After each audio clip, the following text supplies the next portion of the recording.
Today, we're talking some more about adoption because we've gotten a lot more questions, we have a lot more content ideas. I mean, look at this stuff. It's, Here's a magnet I there. lost the magnet. Just ripped it off. We recently met up with Aaron and Tammy from Clara's Hope here and talked a lot about, really more about you, which is kind of the demographic that we've been finding watches the adoption content. And apparently you're just mostly our mom, right? Oh. But like 20 years, 30 years ago, you're mostly moms out there watching this. Yeah. So we have a lot of things that we're going to be talking about, and we're going to be talking to you about the things. This is weird. I haven't been on camera in a while. It's been a minute. So people haven't seen my face in a little bit. You know, they've seen a lot of him and some other people. I've usually just been behind the camera as of late. So I'm gonna leave. As of late. You do this. So here's the thing about adoption. Don't do it. So, yeah, anyways, today we got a new question for you guys. So we've been having a lot of interesting conversations with a lot of people about adoption issues and that sort of thing, and we're just gonna start taking some of the questions and just taking some time to answer them. So one of the questions that has come through is this.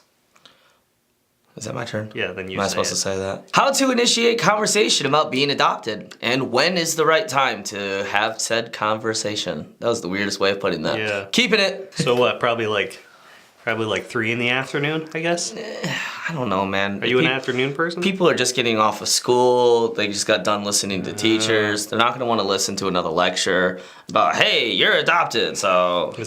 Is that how it usually goes? Yeah, it's a lecture. Sit down here. Let me get out the chalkboard. Yeah. So here's where you're from. Here's where I'm from. You see the difference? Okay, so probably like 1 o'clock on a Saturday. Yeah, let them sleep in a little bit. Maybe let them watch some morning cartoons. Get them a nice big bowl of cereal. And then drop the bomb. Yeah, that's probably the best way to initiate that conversation. Yeah, No. I think a weekend around 1:30 after lunch. That is the best time to initiate this conversation. Next question.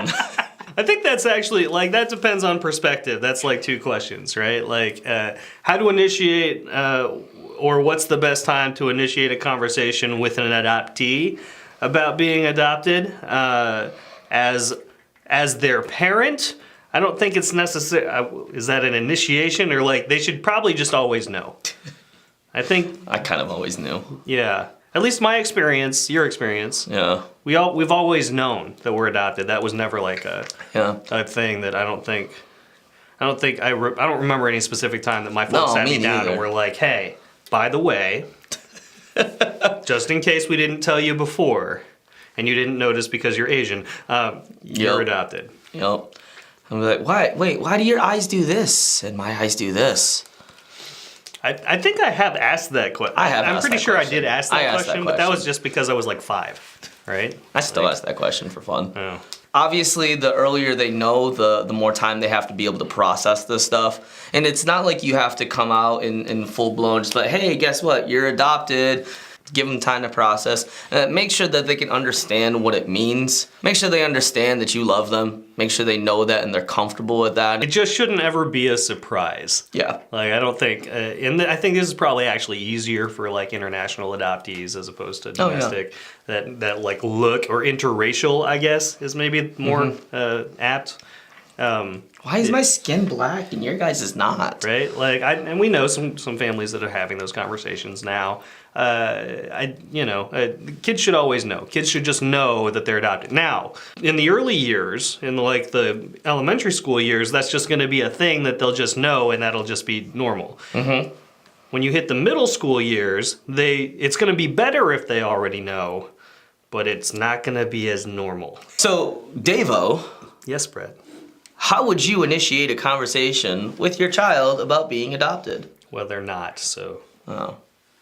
Well, video over. Here's the bottom line for me. My experience, I think you make sure that that your kid knows that they're adopted, and that's always just going to be a constant for them. And then you wait. And when they bring it up, you stop what you're doing and you have the conversation about it. Yeah. Kids are curious. We're going to ask. And that's going to happen. Be thinking about the answers now.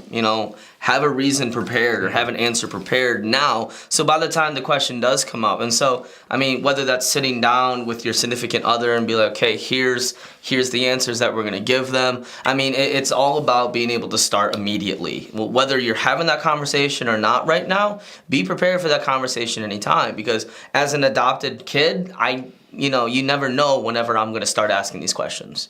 Could be today, could be 5 years from now. And so start thinking about those questions now or those answers now. If you guys want to talk more about it, hey, send us a message on our Facebook. We love to be able to have conversations with people about this kind of stuff. And we have amazing resources at our disposal that we can go and we can talk to them if we don't know the answer, because chances are we're probably not going to know the answer. We might know the answer. You might. I might know the answer. I'm just going to feign ignorance. I read a lot. Reading's hard. Which also raises another point that we might expand on later, which is that you need to think about this now because by and large, and this is a generalization, but most adoptees that I know do not like surprises. So Nope. Don't be surprised when that conversation rolls around. Don't be that guy. Surprise parties are just awful. Yeah, not big on that. I don't like schedule changes even. Yeah. Like, I was gonna do this, but now I need to do that. Like, I'm an adult and I'm adaptable. I'll make it happen, but I hate it. I just don't like doing it. Yep. There's a long-winded answer to a question that somebody asked sometimes. Yeah, so again, right after cereal and Saturday morning cartoons, initiate that conversation. It's the best time. So what other questions do you guys have? What other thoughts do you guys have about this very topic? Have you had to have this conversation with your adopted child yet, or have they come up to you and asked these questions? Put it in the comments below, share your guys' thoughts, because we want to be able to build a community. It's not just us talking to you guys and having to listen. We want to be able to start dialogues with each other. So put it in the comments below, whether it's on Facebook, whether it's on YouTube, it doesn't matter. Did you look for them? I was looking for it below. Oh, they're not there yet. No. Let's talk about it. Let's be open and honest about it. That's what this whole channel is about. We want to talk about the issues. The issues. Have you seen that? Okay, never mind. We want to talk about the issues that are important to those of us that are in our community, as our perspective as adopted adults, Asian. Again, I'm Dave-O. I'm Brett. We're here with AGA Productions in partnership with Claire's Hope, and we're adopted. Don't make it weird. This is super weird. You're making it weird. We've made it weird.